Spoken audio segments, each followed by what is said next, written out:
आज हम पढ़ेंगे रिफ्रैक्शन थ्रू ग्लास प्रिज्म। ये चैप्टर लाइट टू चैप्टर है, उसका बहुत इंपॉर्टेंट टॉपिक है। इसको हम पढ़ेंगे एक तो कि रिफ्रैक्शन क्या होता है। रिफ्रैक्शन हमने पहले पढ़ा है बेंडिंग ऑफ लाइट। जब कोई भी लाइट एक मीडियम से दूसरे मीडियम में जाती है तो वो बेंड हो जाती है, तो दिस इज रिफ्रैक्शन। अब प्रिज्म के थ्रू जब लाइट पास होगी तो उसको हम कैसे पढ़ेंगे, प्रिज्म क्या होता है और वो किस प्रकार अपना डायरेक्शन जो है वो चेंज करती है और कितने टाइम चेंज करती है, ये हम इसमें पढ़ेंगे। सबसे पहले प्रिज्म होता क्या है। Prism is a triangular shape device which is made up of glass.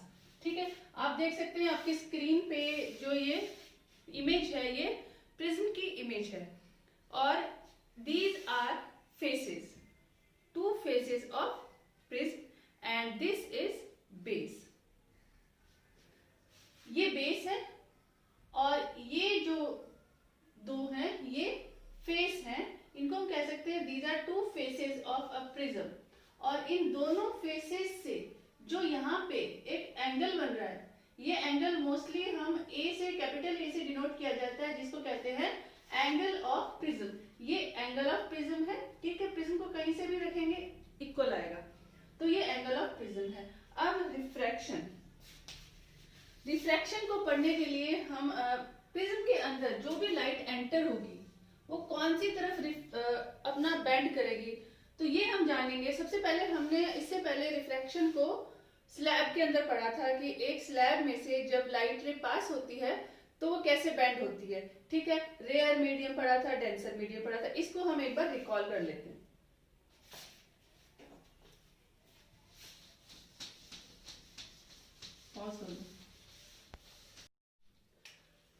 तो अभी देखो हम रिफ्रैक्शन को रिकॉल कर रहे हैं। ये एक सरफेस है, इस पे से लाइट, ये लाइट गई, ये ग्लास है, समझो ये ग्लास है, ये ग्लास मीडियम है और ये एयर मीडियम है।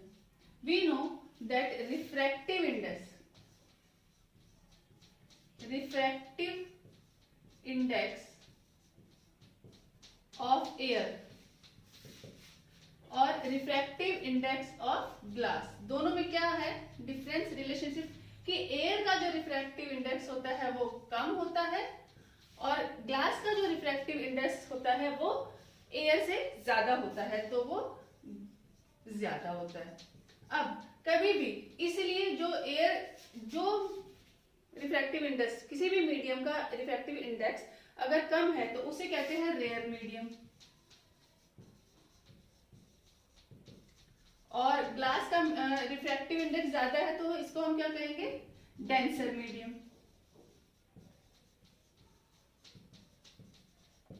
ठीक है, रेयर मीडियम है और डेंसर मीडियम है। तो इस प्रकार ये एयर जो है ये रेयर मीडियम है यहाँ पे और ये डेंसर मीडियम है। अब ये जो लाइट है, रे जो है वो इंसिडेंट होगी किस पे, इस सरफेस पे। तो ये ग्लास है, ये एयर है, यहां से बेंड होगी। अब इसका फीचर क्या है इस रे का, इसके लिए हम सबसे पहले एक नॉर्मल ड्रॉ करते हैं। हमने जब ग्लास स्लैब में इसको पढ़ा था तो हमने एक नॉर्मल ड्रॉ करी थी। नॉर्मल क्या होती है, इस सरफेस के परपेंडिकुलर। तो एक परपेंडिकुलर हम ड्रॉ करते हैं। परपेंडिकुलर जो होता है वो 90 सरफेस, किसी भी सरफेस से या किसी भी लाइन से 90 डिग्री एंगल बनाता है।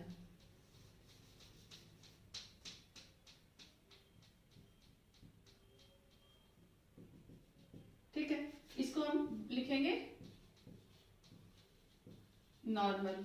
ठीक, अब ये जा रही है incident ray, this is incident ray, यहां से गई। जब भी कोई भी इंसिडेंट रे, कोई भी लाइट रे रेयर मीडियम से डेंसर मीडियम में एंटर करती है तो वो किधर मुड़ेगी, किधर बेंड होगी, वो टुवर्ड नॉर्मल। तो ये ऐसे जानी चाहिए, हम इमेजिन कर, वैसे तो ये लाइट रे जो है वो ऐसे चली जानी चाहिए, बट वो जाएगी नहीं। वो क्या करेगी, ये रेयर मीडियम है, डेंसर मीडियम है, तो ये जो नॉर्मल है ना इसकी तरफ बेंड होगी, तो वो ऐसे बेंड हो सकती है। ठीक है, ये इसने क्या बनाया यहाँ पे, एंगल ऑफ इंसिडेंट। यहाँ पे ये गई तो यहाँ पे एंगल ऑफ रिफ्रैक्शन बनेगा, और ये रिफ्रैक्टेड रे है, इस रे को क्या कहेंगे, रिफ्रैक्टेड रे। तो ये है एयर से ग्लास में जब वो रे पास हुई। सिमिलरली अब सपोज करो इसी केस को, ग्लास इधर है, अब ग्लास में से अगर कोई रे जो है वो एयर में जा रही है, ये ग्लास में एंटर होगी, और अब ग्लास के अंदर से अगर वापस से इसे एयर में जाना हो तब ये कैसे बिहेव करेगी। ऑब्वियसली वो अपना जो बेंड होगी, कौन सी तरफ बेंड होगी वो हम देखते हैं इसमें, ये अलग डायग्राम में हम देखेंगे। तो अभी ये है एक प्लेन, ठीक है, इधर एयर था इधर ग्लास है, तो यहाँ पे ये ग्लास मीडियम मतलब डेंसर मीडियम,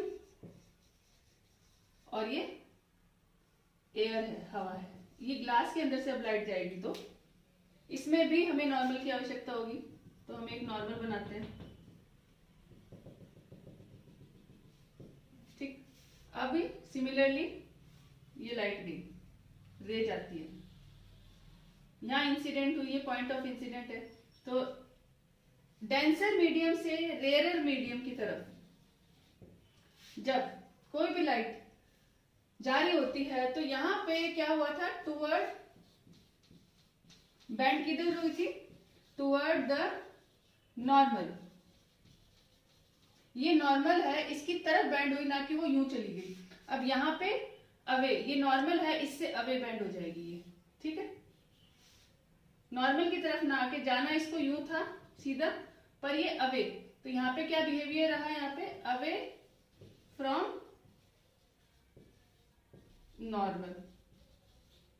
ये दोनों जो एक्टिविटी है, एक रेयर मीडियम से डेंसर मीडियम में लाइट रे का पास होना और डेंसर मीडियम से रेयर मीडियम में लाइट का वापस जाना, ये दोनों ही एक्शन जो है वो प्रिज्म के अंदर एक साथ हो जाते हैं। क्योंकि कैसे होते हैं वो भी हम देखेंगे, पहले हम प्रिज्म ड्रॉ करते हैं। दिस इज प्रिज्म, और नाउ वी नो, अभी हमने जो दो केसेस पढ़े, rare to denser and denser to rare, इसमें हमने देखा कि लाइट बेंड होती है नॉर्मल के टुवर्ड और अवे। तो रेयर, यहाँ पे क्या होगा कि rare, this is rare medium और ये ग्लास है, तो ये डेंसर मीडियम है, इसको हम डेंसर मीडियम कहेंगे, और again this is rare medium. क्यों? क्योंकि ये एयर है, रिफ्रैक्टिव इंडेक्स कम, रिफ्रैक्टिव इंडेक्स कम, और यहाँ पे ज्यादा। अब कोई लाइट रे जो है वो इसमें दो बार एंटर करेगी, एक बार यहां से जाएगी, यहाँ पे दोबारा मीडियम चेंज होगा, फिर मीडियम चेंज होगा, तो एक मीडियम से दूसरे मीडियम में जाते वक्त लाइट बेंड करेगी, और वो दोनों एक्टिविटी यहाँ पे होगी एक बार। तो इसके लिए हम पहले इसमें नॉर्मल ड्रॉ करते हैं। नॉर्मल क्या होगी, इसके परपेंडिकुलर, तो उसका डायरेक्शन क्या होगा,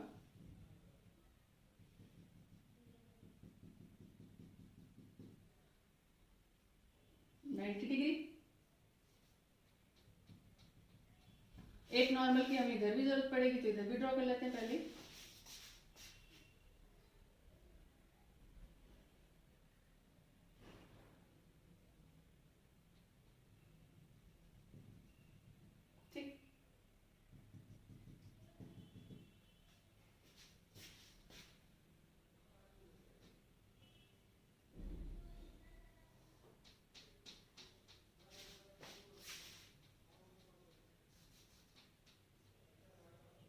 ठीक, दिस इज नॉर्मल।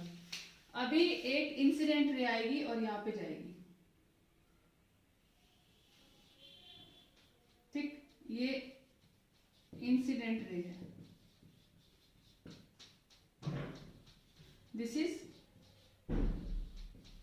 नॉर्मल। यहां से अब रेयर मीडियम से डेंसर मीडियम में जाएगी, तो टुवर्ड नॉर्मल, ये नॉर्मल है तो ये जानी तो ऐसी चाहिए थी, सीधी चली जानी चाहिए, पर जाती नहीं है, तो इधर मुड़ जाती है ये, ठीक है, ऐसे बेंड हो गई, टुवर्ड नॉर्मल बेंड हो गई, और इस प्रिज्म में से ट्रांसफर होगी, और यहां से वापस से मीडियम चेंज होगा, बट डेंसर मीडियम से रेयर मीडियम में जा रही है, तो ये अवे फ्रॉम द नॉर्मल होगी। तो यहां से अवे मतलब ये नॉर्मल है, तो इसके इस तरफ अवे, इससे दूर चली जाएगी, ठीक। ये नॉर्मल है। सपोज करो तो ये क्या हुआ, इंसिडेंट रे, ये रिफ्रैक्टेड रे और ये एमर्जेंट रे। तो इसने जो एंगल बनाया वो एमर्जेंट एंगल बनेगा। और ये अगर ये दोनों लाइनें, ये वाली लाइन ऐसे सीधी चली जाती और ये वाली लाइन जो है वो भी सीधी चली जाती तो यहाँ मिलते, तो ये जो एंगल है ये क्या कहलाएगा, डी, एंगल ऑफ डेविएशन। तो अब हम इन लाइनों को नाम दे देते हैं, ठीक है। ये है angle of prism, so this is angle of prism. इसको बोले बी, और ये पॉइंट जो है वो सी है, ये डी है, डी यहाँ पे आ गया तो हम इसको ई बोलेंगे, ई, और ये एफ। बी और सी क्या है, B and C incident ray,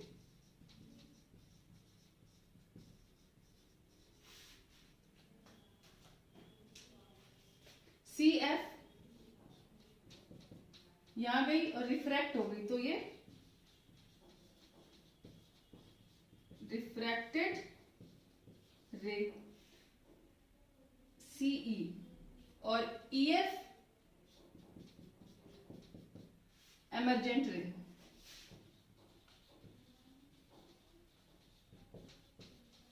EF emergent रे है।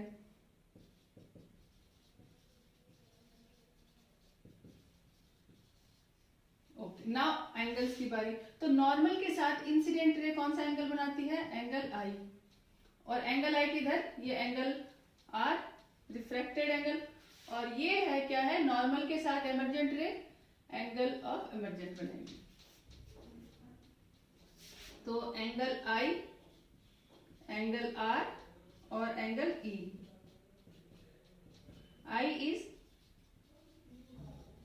Angle of incident,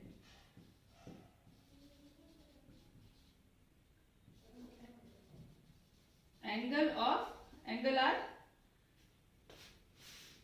angle of refraction, E angle of emergency, D क्या है, ये दोनों लाइनें अगर बेंड नहीं होती, ग्लास नहीं होता तो सीधी चली जाती और यहाँ पे ये मीट करके ये एंगल बनाती है, angle of deviation.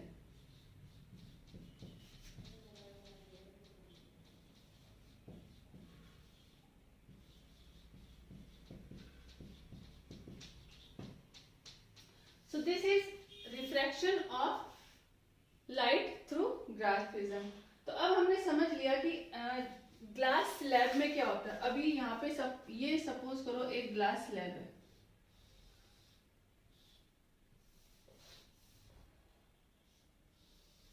Glass slab में कैसे ये लाइट जाएंगी, ये नॉर्मल है,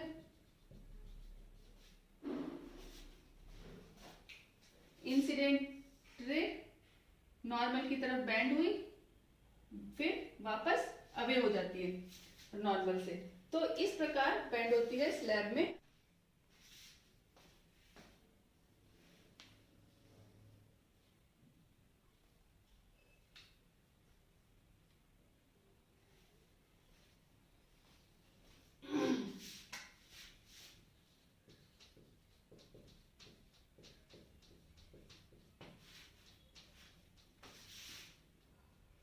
नाउ डिस्पर्जन ऑफ लाइट।